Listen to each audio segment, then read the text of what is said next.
I can still feel that first night, as if it's been carved into me. The cramped living room tasted of sweat and stale cigarette smoke. My heart hammered so loud, I could hear it above everything else as I stood frozen, unable to move. Two of my brother's creditors were there, men I'd noticed loitering outside before silhouettes that had always made my skin tighten. I'd promised myself I would never let things go this far. But after David pleaded for help that night and the silent threat in his face, I gave in. One of the men stepped closer. He looked at me in a way that made my insides curl with fear. His fingers brushed my arm, and I felt a cold shiver run through me, not only from terror, but from a strange, sickening awareness that something in me was stirring. The pressure built until it felt like it would crush me. It was my first time in every sense, my body trembling as they forced me past anything I thought I could bear. It was blunt and brutal. Tears stung my eyes, shame clawed at my chest. And underneath that raw pain, there was an unnamed confusion that shocked me even more. That night broke me in ways I still can't fully explain. At the same time, it ignited a part of my life that I couldn't stop. My name is Emily. I'm 26. For most of my life, it's been just me and my older brother David. We were more than siblings. We were the only family left. When I was 19, our parents died in a car crash and everything changed. One moment, we were a family of 4 with noisy Sunday dinners. The next, we were 2 people staring at each other, stunned and unsure how to move forward. From then on, it was just the 2 of us. David was 23 then, still young, still figuring things out. He wasn't ready to be the sole provider, but he tried. He took odd jobs, hustled wherever he could. At first, I admired him for that grit, but over time, cracks began to show. He started gambling. At first, it was harmless, friendly card games, a wager now and then. Then it escalated. I found betting slips hidden in his coat pockets. I overheard late-night phone calls where his voice grew tight and desperate. I begged him to stop. I told him we couldn't risk what little we had. He always insisted he was one win away from fixing everything. That win never came. Instead, the men appeared. It began with knocks when he wasn't home. I'd open the door and there they'd be, 2, sometimes 3 rough around the edges, eyes like knives. "Is David in?" they'd ask. When I said no, they didn't leave. Their looks lingered. It wasn't curiosity I felt, it was hunger. I tried to tell myself I was imagining it, but the visits kept coming week after week. Sometimes they'd exchange a smirk before walking away. Sometimes one would say casually, "Tell him time's running out." I tried to press David about it, but he waved me off, said I didn't understand how these things worked. The truth was, he was terrified. I could see it in the way he counted meager bills with shaking hands when he came home. Then one evening he walked in, white as a sheet, and collapsed on the couch, burying his face in his hands. He sounded broken. "They want everything now," he whispered, voice raw. "If I don't pay, it's over. For both of us." I wanted to tell him there had to be another way, but we had nothing left to give, no savings, no valuables, nothing to pawn. We were scraping by on the edges of each month. He looked at me with eyes I barely recognized. "You don't get it, Emily," he said, voice cracking. "These aren't people you can ignore. They'll find me. They'll hurt me. They'll hurt you. And then the words that felt like a punch landed. "They've been asking about you." At first, I laughed, a sharp, disbelieving sound, and told him not to joke about something so disgusting. But he didn't laugh. His eyes filled with tears, and the room felt, suddenly, very small. He told me what they'd offered, more time a cut, in what he owed if I would spend some time with them. The ground dropped out from under me. My own brother, the one I had vowed to stand beside, was asking me to give myself to the men who terrified us. I screamed at him. I called him cruel names. I locked myself away and cried until the night turned into morning. But still the knocks came. The threats grew louder and more confident. One afternoon, as I opened the door, one of them leaned in so close I could feel his breath and murmured, "A pretty thing, like you could make all this go away." I slammed the door and fumbled with the lock hands, trembling so badly I could barely turn it. The visits escalated until one night, David simply broke. He fell to his knees in front of me, gripping my hands so hard they ached. His voice cracked into something childlike and small. "Please, Emily, please," he begged. "I know I'm a terrible brother for asking. I hate myself, but they'll kill me. They'll ruin us both. You're all I have. I can't do this without you. Just help me this once. Please." I stared at him, every part of me tearing in two. I wanted to scream, to tell him he had destroyed us, to walk away and never look back. But there he was, the younger brother, who used to clutch my hand the night our parents died, the same boy who had begged me for a future when everything felt lost. Against every instinct, against everything I swore I'd never allow, I said the word that changed everything. Okay. The night they came, it felt like walking toward an execution. David paced the living room, his hands shaking, while I sat on the edge of the couch, arms wrapped around myself. He couldn't meet my eyes. Then 3 sharp knocks sounded at the door, and my whole body flinched. David froze, then whispered, "They're here." I wanted to run, to hide, to pretend I hadn't agreed, but my legs wouldn't move. He opened the door. 2 of them walked in, as if they owned the place, the same men who had been looming outside for weeks, always watching, always waiting. Their gazes went straight to me, with a cold, predatory look.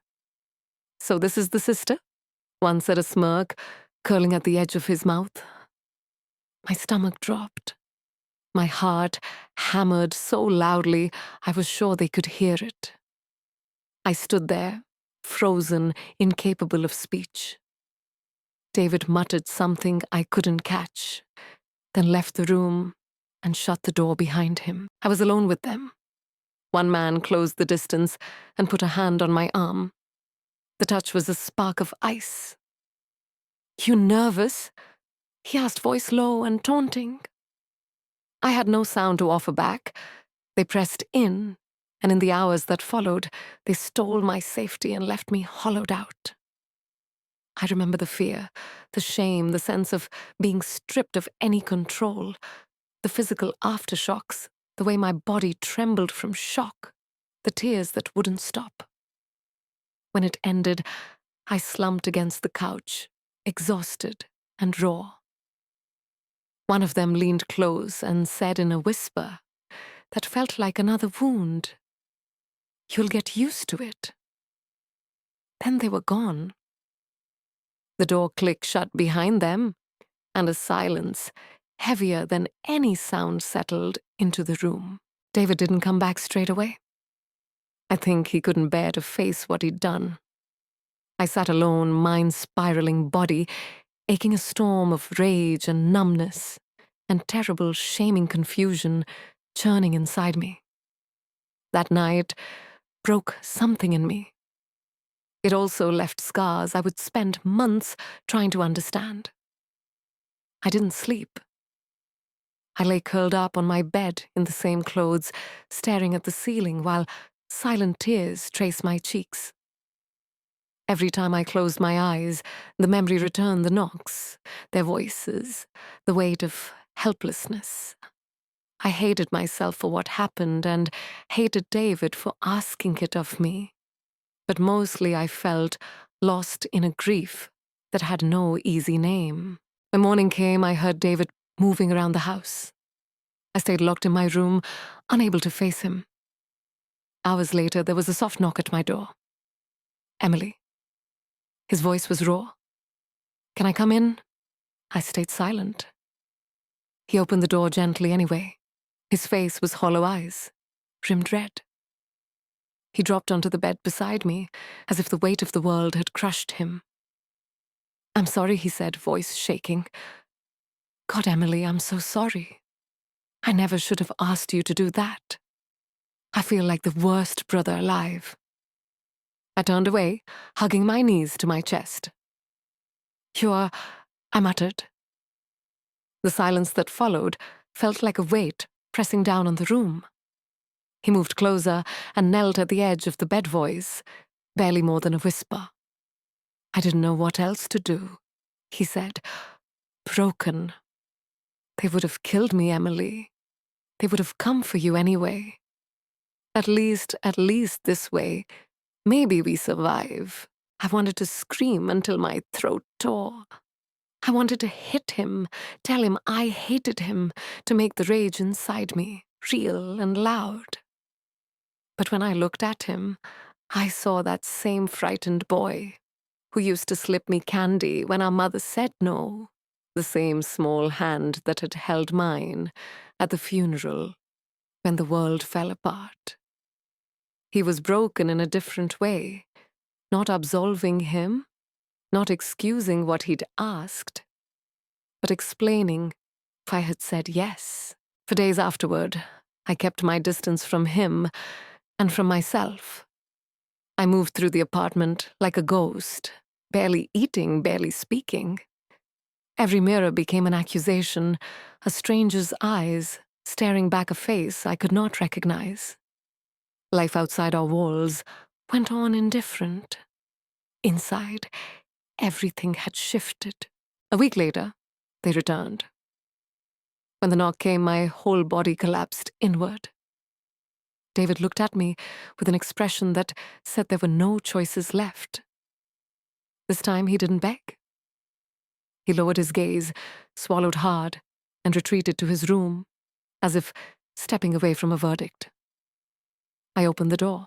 They came in the same men and sometimes others, each visit sharpening the dull ache inside me.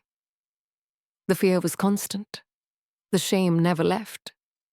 But something else began to thread through those nights, a dangerous, confusing compulsion I hated myself for noticing. My body, exhausted and betrayed, stopped resisting as fiercely.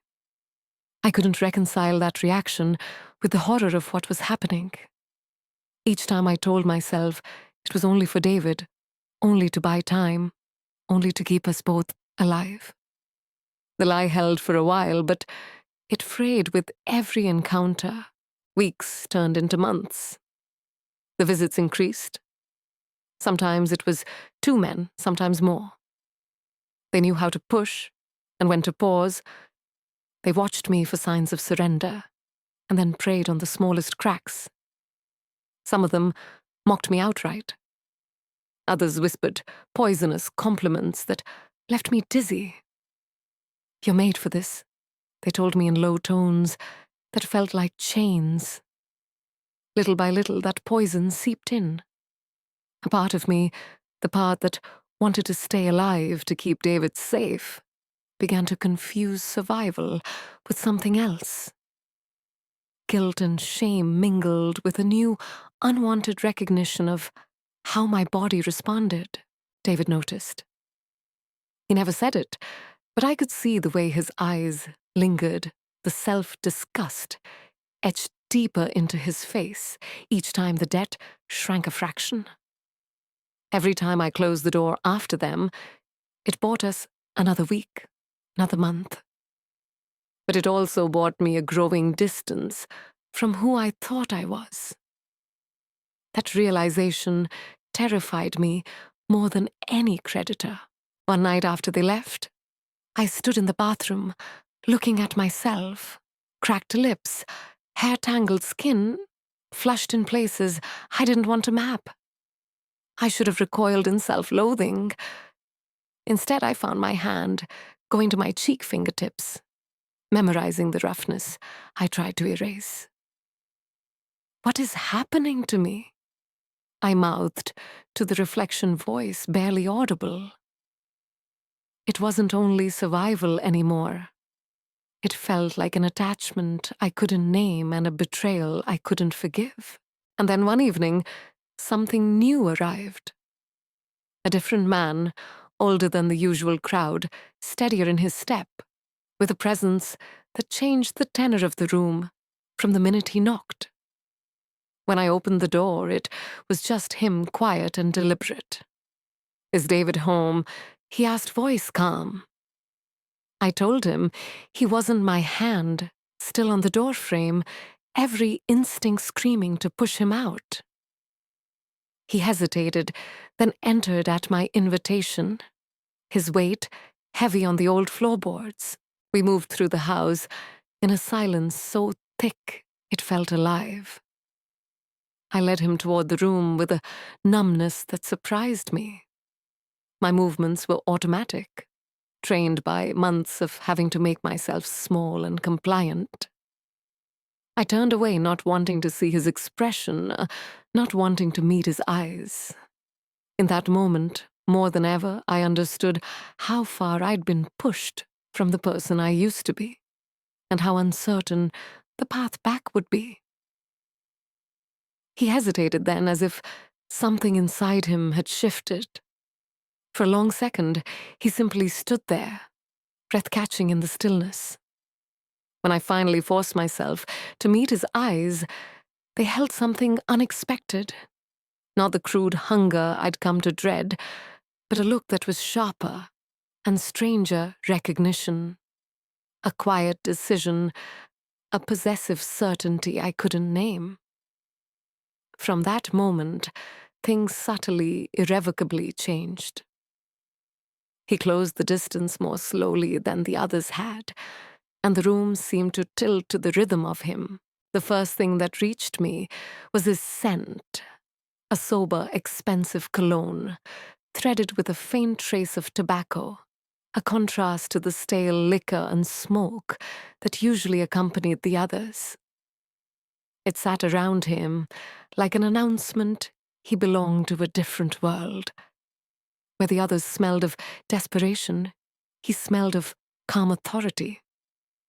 When his hand found mine, I braced for violence, because that's what I had learned to expect.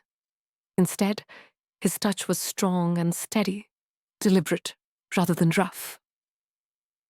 There was no gloating cruelty, no rush. His intensity felt controlled, measured, as if he knew exactly where to press and where to hold back. That night, I left less shattered than I had after the others. I was overwhelmed, my edges raw, but not obliterated. When it ended, there was a breath of space I hadn't had before. No triumphant laughter, no careless leaving. He straightened his coat, checked his watch, as if to reclaim an ordinary habit, and walked out, leaving only his scent behind. I sat in the quiet for a long time afterward, inhaling the air like it might hold him for a little longer, trying to understand why the memory of him already felt different. As weeks passed, when a knock sounded on the door, I found myself hoping it would be him. He did not come every night or even every week, but often enough that his visits carved out a pattern I began to expect.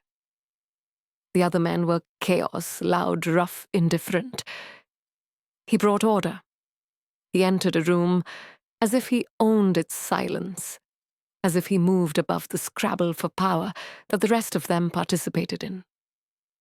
The cologne and the faint tobacco announced him before he appeared, a small, involuntary signal in my chest, tightening with each arrival. I hated myself for the way my body reacted. He spoke little. He did not need to. Everything about him, the clean line of his clothes, the quiet confidence in his step, the steady watch on his wrist, said more than words could. Where the others treated me like an obligation, he watched with intent, noticing the way I inhaled, the way my shoulders tensed, the moments I couldn't help but betray truth. His was not a violence of abandonment. It was a claim that felt calculated, almost surgical, as if he wanted to take what he wanted without leaving wreckage behind. Despite myself, I found that I began to crave that steadiness.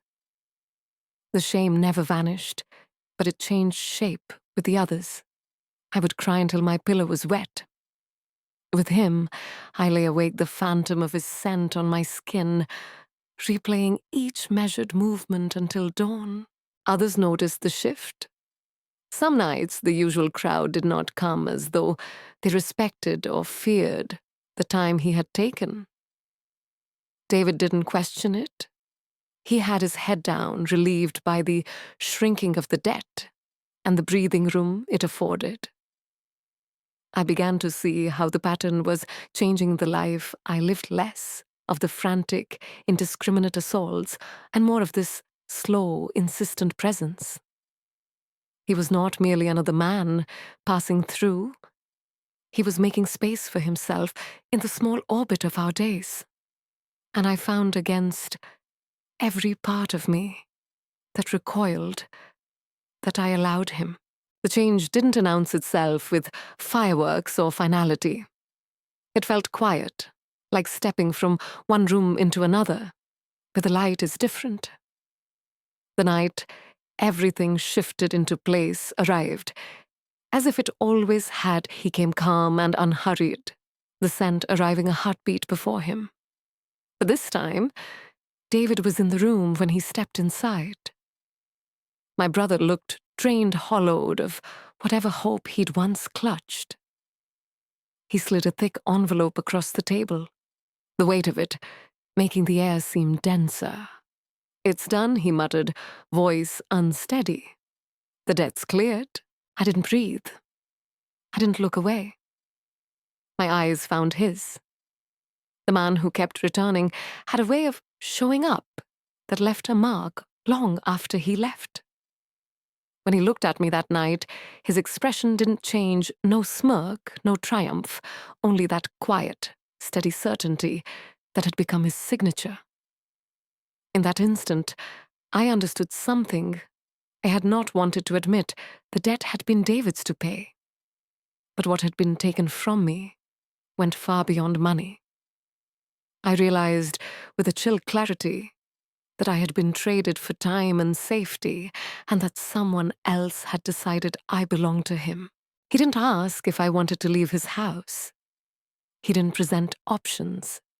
He said nothing more than, "Come," and because my body had learned obedience in the months before this, because the habit of saying yes had become a reflex, I stood and followed him without argument. The drive to his home was wordless, the city blurred by in a wash of streetlights and shadow. I tried to steady myself on small things, the leather under my palms, the sound of the engine, the rhythm of his breathing beside me. But none of it anchored the vertigo that had been building inside me for a long time. When the gates came into view, the world changed. The house was not the cramped flat I knew. It belonged to a life that had always felt beyond my reach. Tall glass windows caught the night and sent it back like polished mirrors. A carefully trimmed driveway curved past hedges, arranged with a precision that felt deliberate, not decorative. The marble steps glowed under soft lights, as if they had been waiting for someone with purpose. It was a hush of wealth, quite assured and utterly foreign. Inside, the air smelled faintly of cedar and polish. Everything felt finished clean lines, heavy curtain surfaces that refused to collect so much as a mote of dust. He moved with the same deliberation he carried everywhere, slow, unhurried, contained. I followed him up the stairs, my steps uncertain. When he opened a door, the room didn't need me to make it whole. Clothes hung in perfect order, shoes were aligned like small sentinels, and perfume bottles sat like trophies on a vanity I'd only ever seen in magazines. The bed was wide and dressed in silk that gleamed in the lamplight. It wasn't a room prepared in haste. It had been prepared long before I arrived. It struck me then that I had not walked into improvisation, but into a plan. I let the hot water run, long fingers pressing to the tile, as if to hold myself in place. The steam washed away months of grime, not just the physical dirt, but the residue of surrender, the residue of survival. When I stepped out and wrapped myself in the silk robe left on the chair, I glimpsed a reflection I hardly recognized. I looked different in that light, not merely spent, but claimed a word that should have stung, but somehow felt like a new label to learn. Whether that claim was protection, ownership, or something else entirely, I couldn't say. He entered then with the same quiet authority he brought to everything. He wore no announcement. The faint trace of tobacco and cologne hovered like a memory in the doorway. He didn't need to speak for the room to tell me what he expected. His hand rested on my arm with a firmness that was not violent. It was decisive a reminder that the small freedoms I had once possessed had been narrowed into a smaller set of possibilities. I felt the shift in myself as tangibly as I felt his palm. The sister who had been trapped by debt receded, and in her place, a different role settled. The woman at the edge of someone else's life, invited or taken, I could not tell. That night, the transformation did not arrive with drama. There was no grand pronouncement, no sudden revelation. Instead, it came in quiet acts, the way he checked the room, the way he adjusted the sheets, the steadiness of his hands when he placed a cup of tea beside my bed. Surrounded by unfamiliar luxury, I felt a strange easing of the constant dread that had been my companion for so long. For the first time in months, I could breathe in long, unhindered draws without flinching at every sound. That feeling terrified me and also soothed a part of me that had been frayed to the point of breaking. Sitting on the edge of that wide bed, I understood that this moment carved an end and a beginning. The debt that had chained us had been erased, at least on paper, and with it came a reshaping of my life that I had not chosen, but would have to inhabit. I told myself again and again that belonging could not be bought, that safety purchased by someone else's claim could never replace the freedom I had surrendered. Yet in the hush of the room, under the weight of satin and cedar and watchful eyes, a quieter truth lodged in me. In the darkest chapters, you can sometimes find small, stubborn ways to reclaim yourself. I would not pretend that what followed was simple or clean. It wasn't a redemption song. It was a complicated rearrangement of survival desire, shame, and choice. But in that first night, lying in a bed I had not owned, there was a thin trembling sense that perhaps the shape of my story could still change, that even after being taken, a person can begin in small steps, to write a new chapter. If this chapter of Emily's story held your attention, please subscribe to my channel, Hai Tuong Touch Voi Kanjia. Hit the like button and leave your thoughts in the comments below. I share raw, emotional stories like this regularly: confessions, betrayals, and the complicated paths people take after trauma. Don't miss the next one.